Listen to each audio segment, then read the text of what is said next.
হযরত আব্দুল্লাহ ইবনু আবু আওফা রাদিয়াল্লাহু তাআলা আনহু থেকে বর্ণিত। তিনি বলেন, রাসূলুল্লাহ সাল্লাল্লাহু আলাইহি ওয়াসাল্লাম ইরশাদ করেছেন, আল্লাহর নিকট বা কোনো লোকের নিকট কারো কোনো দরকার হয়ে পড়লে সে যেন ভালো করে ওযু করে ২ রাকআত নামাজ আদায় করে। তারপর আল্লাহর প্রশংসা করে নবী সাল্লাল্লাহু আলাইহি ওয়াসাল্লামের ওপর দরুদ পড়ে, এ দুআ পড়ে। দুআর বাংলা অর্থ: আল্লাহ ব্যতীত কোনো ইলাহ নেই। তিনি বড়ই ধৈর্যশীল ও অনুগ্রহশীল। আল্লাহ মহাপবিত্র, তিনি আরশে আইমের অধিপতি।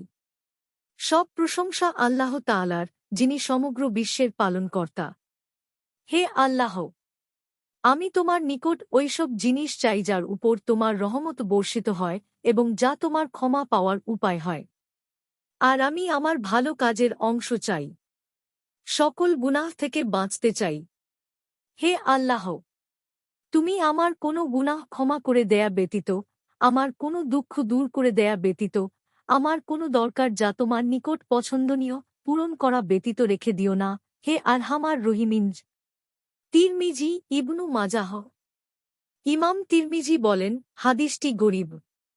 তিরমিজি ৪৭৯, ইবনু মাজাহ ১৩৮৪, মুস্তাদরাক লিল হাকিম ১১৯৯, শুয়বুল ঈমান ২৯৯৯, জয়ফাল জামি ৫৮০৯, জয়ফাত তারগিব ৪১৬, মিশকাতুল মাশাবিহ ১৩২৭। হাদিসের মানন জয়ীফ জিদ্দান, খুবই দুর্বল।